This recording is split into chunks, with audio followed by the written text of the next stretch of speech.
This is my adventurous story of my flight from Oshkosh, Wisconsin to Carlsbad, California with my newly purchased Long Easy airplane. I spent nearly a year researching and investigating Long Easy that were for sale. I finally found the airplane I wanted to purchase. Unfortunately, the airplane was located in Oshkosh, Wisconsin. Taking possession of the Long Easy meant I would have to take a commercial flight to Wisconsin, travel to a rural airport near Oshkosh, Appleton Airport, and then fly the Long Easy from Appleton, Wisconsin to Carlsbad, California, a distance of 1,727 miles. Further compounding this situation, I had less than 2 hours flight time in a Very Easy, which is a similar, but smaller version of a Long Easy.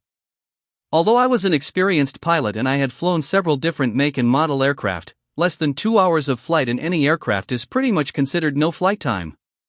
This means I was basically a zero-time Long Easy pilot, and this of course would add an element of risk to an already challenging flight. Flying a small aircraft from the East Coast to the West Coast was challenging enough, but adding the additional risks associated with flying a new make and model aircraft might have dissuaded many a pilot. After careful consideration, I decided to press forward with my plans. I made arrangements with the Long Easy owner and flew out on a commercial flight to Wisconsin Airport Appleton, ATW. When I booked the flight, the weather looked good. Unfortunately, on arrival at ATW, the owner told me weather had moved into the area and it would not be a good idea to fly the Long Easy the next morning. The owner and his wife were kind enough to let me stay at their home, while I waited for the weather to break. After 3 days, I had to pull the plug on this and return to California. I waited nearly 2 months before I rebooked a commercial flight back to Appleton. My next attempt, 2 months later, was successful. The weather in Oshkosh was great. The morning after I arrived, the owner and I drove to the airport and I took possession of the Long Easy. Now the fun, but very challenging part of this adventure was about to begin. I was faced with flying a new airplane, that is an airplane that is new to me, that I have basically zero flight time in, from Oshkosh, Wisconsin to Carlsbad, California. My plan was to complete this journey in 2 days. I had pressing business matters to take care of in California. I could only take 2 days away from my project management responsibilities. This meant the first day I would have to fly 2 legs covering more than 1,077 miles and overnight in Albuquerque, New Mexico. The flight started out great. Even though I had zero time in this make and model airplane, I felt very comfortable and at ease flying the Long Easy. I was making good time and Salina, Kansas was less than an hour out. Unfortunately, a storm cell was moving into the area and the winds at the airport were horrific, gusting to 24 miles and a crosswind component. This was very disconcerting since this high of a crosswind is near the limits for landing the Long Easy. Further complicating this will be the first time I land the airplane. I decided to push on, simply I did not have a whole lot of options. As I set up on the final approach, I was being severely buffeted around. I was having a difficult time staying on the instrument landing system, ILS. As I made my final approach, the buffeting diminished somewhat. But I still had my hands full since this was going to be a very difficult crosswind landing. Fortunately, all went really well. My landing was excellent. I taxied to the fixed base operator, FBO, facility to fuel up.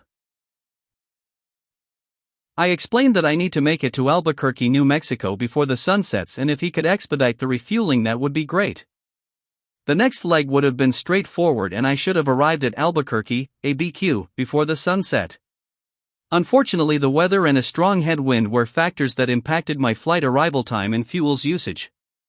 By the time I reached the Albuquerque area, the sun was already setting. Since I was now flying into an airport, an area that I was unfamiliar with, the light was fading quickly and I was running low on fuel. All of this created a much higher risk final flight leg to ABQ. I was about 30 miles out and looking down it looked really bad. Very rough terrain. If I ran out of fuel, it would have been all over, no safe place to land. I drained the right wing tank down to fumes and switched to the left wing tank, which had some remaining fuel. I called the Albuquerque, ABQ, tower and explained that I am very low on fuel and unfamiliar with the area. I requested immediate vectors to the airport. The tower complied and immediately provided me a squawk code followed by a vector to the airport. As I touched down, I felt the plane pulling to the right. After taxiing to the fixed base operator, FBO, I determined that my right main landing gear tire was very low. The local FBO pumped the tire up and I was good to go. I headed off to the nearest hotel and collapsed into the bed.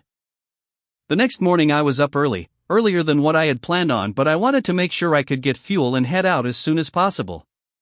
This final leg of the journey was only 627 miles. I felt very relieved that this was the final leg in the journey. I thanked the FBO guys and taxied out and took off. The flight from ABQ was a breeze. Nothing to do but fly the Long Easy on home to Carlsbad. No significant weather being reported. I sat back and enjoyed the flight.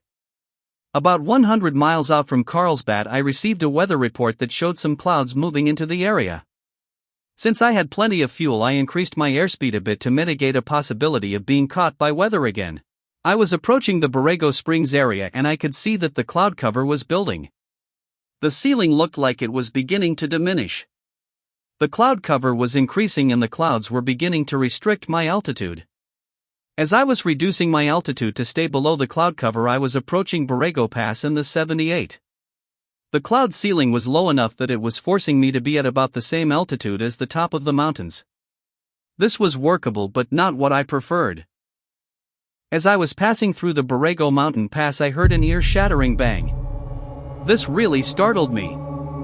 I immediately began looking at my instruments to try and figure out what had happened. At first, nothing appeared to be out of the normal. But after about 2 minutes I noticed that my attitude indicator was drifting off. I realized the ear-shattering bang was my vacuum pump. It must have failed. So, if I had decided to fly instrument flight rules in the clouds, this failure would have become a life-threatening event and I would have been in serious trouble. Since I was flying VFR, I could navigate with the wet compass and GPS.